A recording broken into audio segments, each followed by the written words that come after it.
Hello, my name is Inda S. Kelly, and I live and work in a community that is very passionate about the worth, dignity, and value of each person. I want to talk to you regarding the sensitive matter, suicide.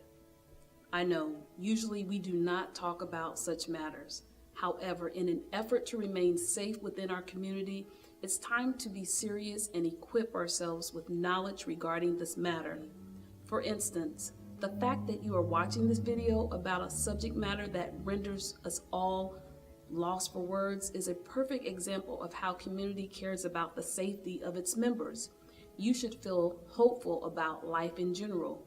You should also feel safe at home, school, work, and in your community.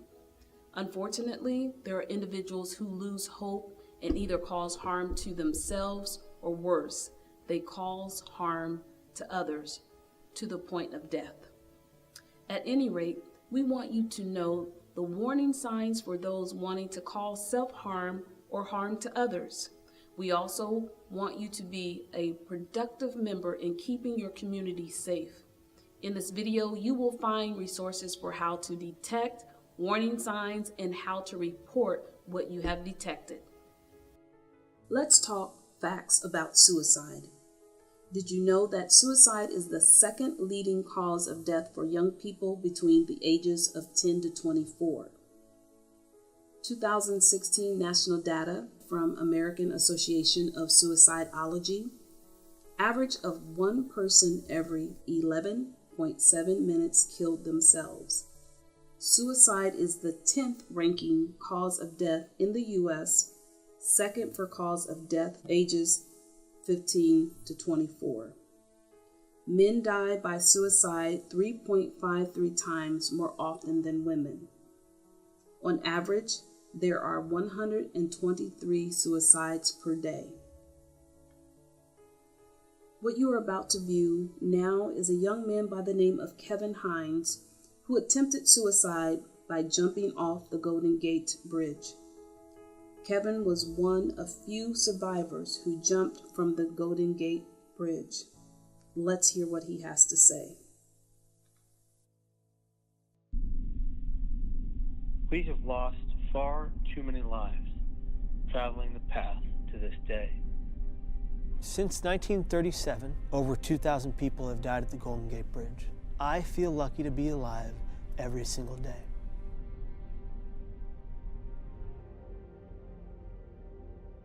Of the thousands that have died off the Golden Gate Bridge, I am of the 1% who have survived.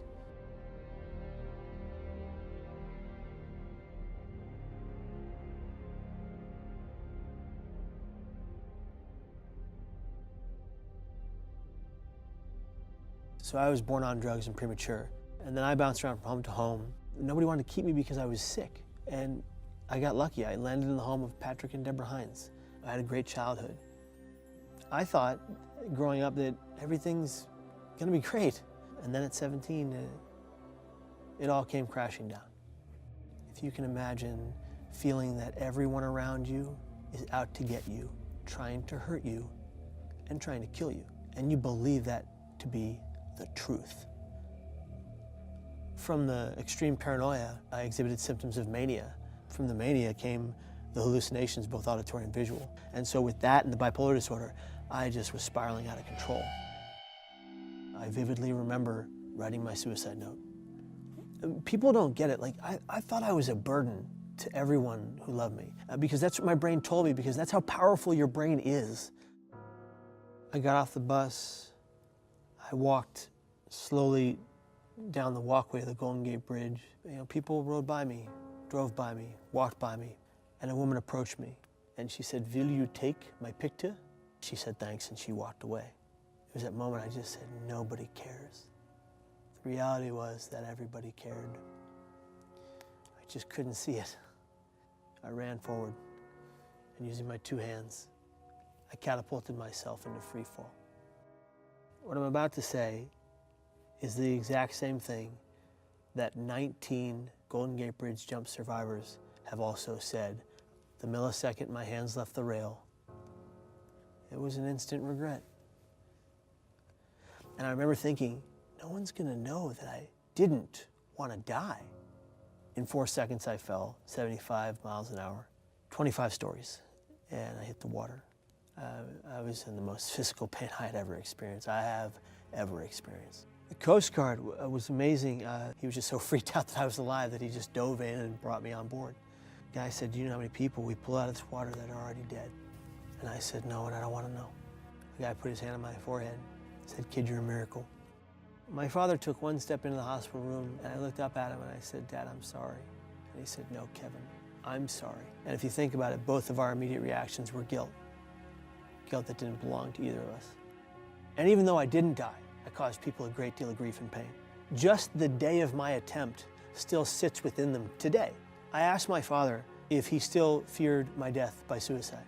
He said every time the phone goes off, his first inclination is Kevin alive. I had that impact on my dad. So after the jump, the road to recovery was pretty long. I had 7 psych ward stays in the next 11 years. I still have all the symptoms I ever had. Mania, depression, psychosis, hallucinations, all that's still there. I just know how to cope with it and I know how to beat it. I built a support network over these years of treatment so that I wouldn't be fighting this alone. So like, it's okay not to be okay. It's not okay not to ask for someone to back you up. To the families who live with the loss or losses of loved ones, they didn't do that to hurt you or destroy your life. They took their lives because they were struggling and in a great deal of emotional and mental pain. Suicide, mental illness, and addiction are the only diseases that we blame the person for perpetually. But people die from suicide just like they die from any other organ diseased.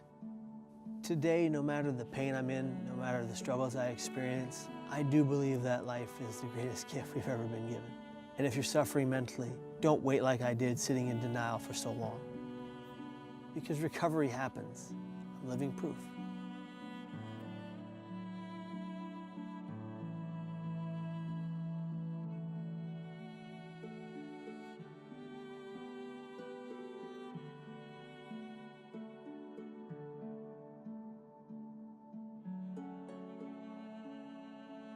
Did you listen closely to Kevin's story? One of the most important things that he said was the moment that he jumped off the Golden Gate Bridge, he did not want to die. He also spoke about a lot of hardships, which included being a part of the foster care system and having a mental illness. Kevin was referring to something called risk factors. Risk factors are life situations that increases the likelihood that a person may be more inclined to incur certain behaviors in life. Risk factors for suicide: having a psychiatric disorder, including depression, loss of or conflict with close friends or family members, history of physical or sexual abuse or exposure to violence, problems with alcohol or drugs, physical or medical issues, for example, becoming pregnant or having a sexually transmitted infection, being the victim of bullying, being uncertain of sexual orientation, exposure to the suicide of a family member or friend, being adopted, family history of mood disorder or suicide behavior. You may be asking yourself, what can I do? That is a great question.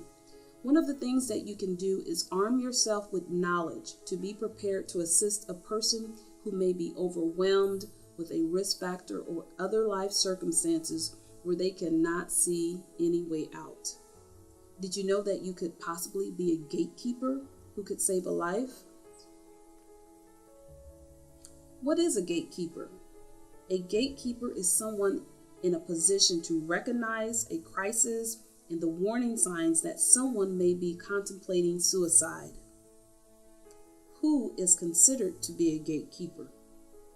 Gatekeepers can be anyone, but include parents, friends, neighbors, teachers, ministers, doctors, nurses, office supervisors, squad leaders, foremen, police officers, advisors, caseworkers, firefighters, and many others who are strategically positioned to recognize and refer someone at risk of suicide. What is the role of the gatekeeper? Provide hope by listening, paying attention to warning signs and taking it serious, willing to seek assistance even if it strains the relationship, no resources to assist. Now that you understand the role of a gatekeeper, let's try to understand warning signs of someone who wants to cause self-harm. Talking about or hinting at suicide, for example, making a statement such as, "I'm going to kill myself," or "I won't be a problem for anyone much longer." Talking about or writing about death. Increased use of alcohol or drugs. Feeling purposeless or hopeless. Withdrawing from social contact. Mood swings. Changing normal routine, including eating or sleeping patterns. Acting recklessly or aggressively. Giving away belongings or getting affairs in order when there is no other logical explanation for why this is being done. Developing personality changes or being severely anxious or agitated. Unexplained cuts or burns caused by self-injury. As a gatekeeper, what can you do? You act. Let me explain this a little more in detail. Act. Active listening. The practice of paying close attention to a speaker. Take the person serious. Stay engaged in the conversation. Concentration. Pay close attention to what the person is telling you, the details. Transparency. Having thoughts, feelings, or motives that are easily perceived. Tell the truth. Do not tell a person that you will keep the fact that they want to harm themselves a secret. Ask them to trust you to help them. Let's see if we can apply what we just learned by reviewing another short video.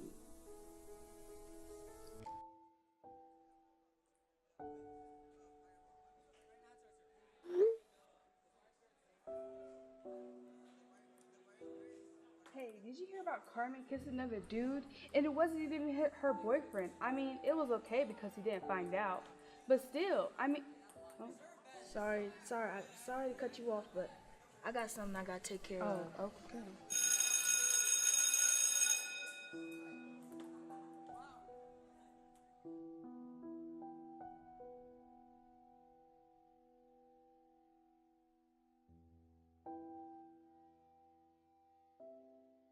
You hard to find, you know.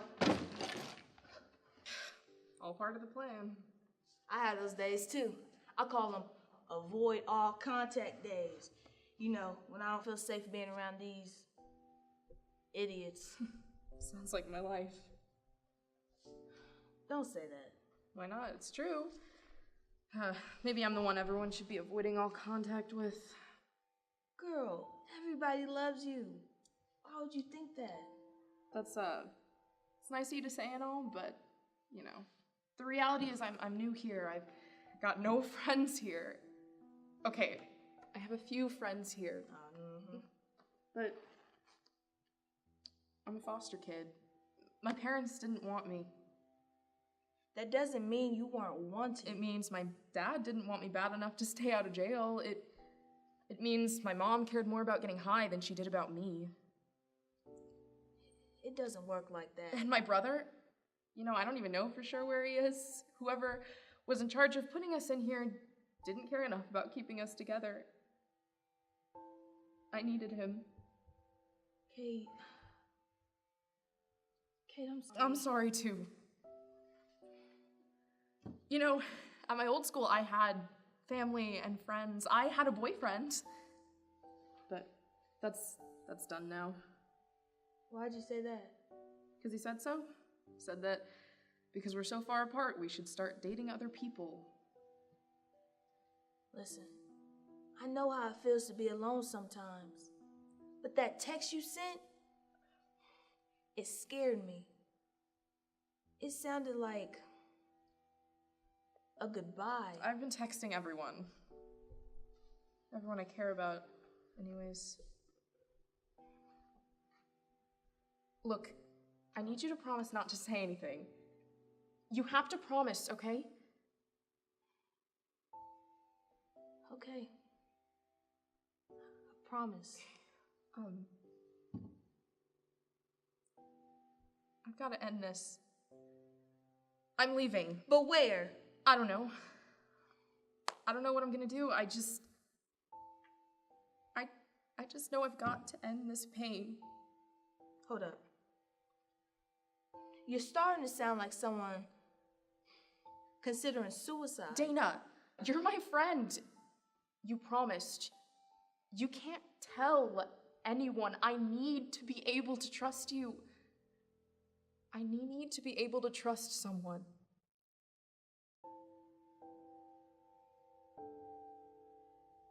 After watching the video, did you recognize the gatekeeper?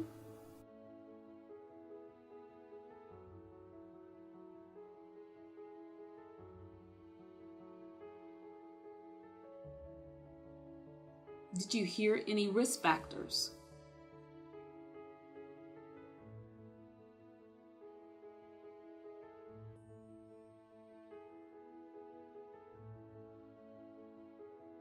What about warning signs?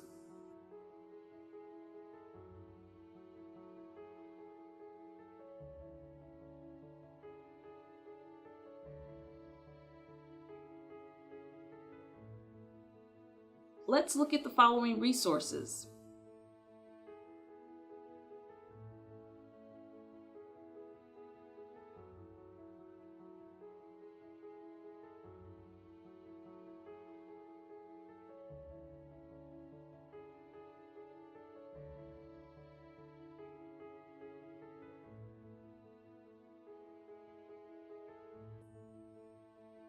Sometimes when people are feeling suicidal, they are also feeling homicidal. This means that they are considering harming others. Now that we have covered important facts about suicide prevention, let's talk about preventing harm to others. See if you can capture warning signs within this next short video.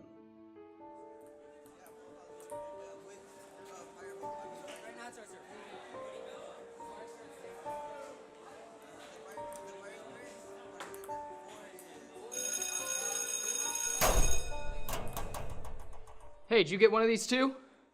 What is it? An invitation to Stanley's office. Didn't even have the guts to send me the big guy, just the assistant principal. Yesterday in English? What do you think? I think that substitute went home and cried into her pillow.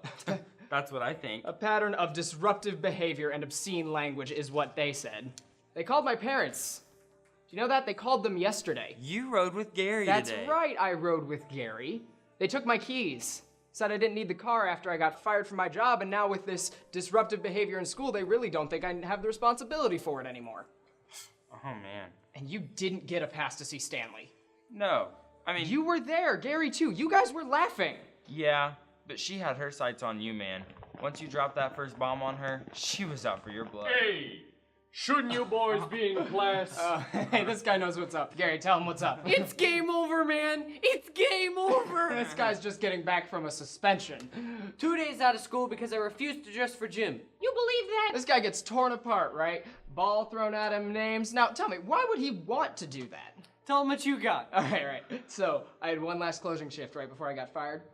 And those chains they used to lock up the dumpsters, I grabbed those. So, you want to retaliate by stealing all their garbage? No, you idiot. I've got them in my locker. Lock them out. Lock them out. Yeah. Calm down, psycho. Hey, a little psycho can go a long way. Look, Stanley, he doesn't know me, doesn't know where I come from. Hey, my family has a long line of psycho in it. My uncle's got a whole cabinet full of shotguns. I bet he won't notice if one or two of them go missing. He doesn't know you, man. Hey, maybe not today, maybe not tomorrow, but one day, I say we put one chain at the front, one chain at the back, maybe one by the gym, and then I double dare anybody to test my level of psycho. I am down. What about you, man? Yeah, I'm down. There you go.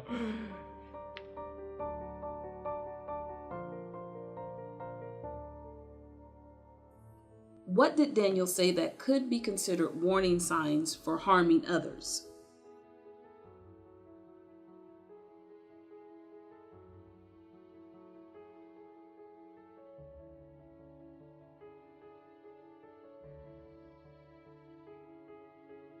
What can Chris do to protect others?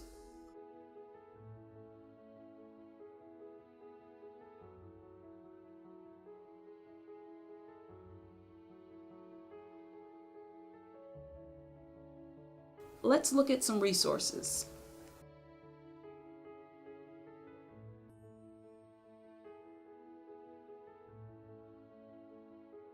I want to share something new and exciting about the anonymous reporting link.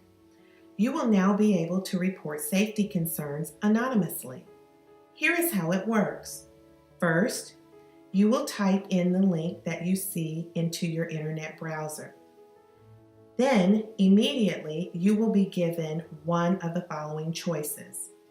First, you can report a safety concern totally anonymous, so no one will know who you are. Secondly, you can report a safety concern to a local not-for-profit agency, Family Services, with only the agency knowing your identity. Last, you can report a safety concern to Family Services and your school with your identity being known. Family Services and your school will not reveal that you are the report source if you elect for your identity to be known. Soon after this training, you will be given a wristband with the reporting link inscribed on it. The good news is that every student will receive a wristband, so it will not be unpopular for you to wear the wristband and to have access to the reporting link at all times. This is just another way to assist with keeping our community and schools safe. You have now completed the violence prevention training. You should really be proud of yourself, your school, and your community for making safety a priority.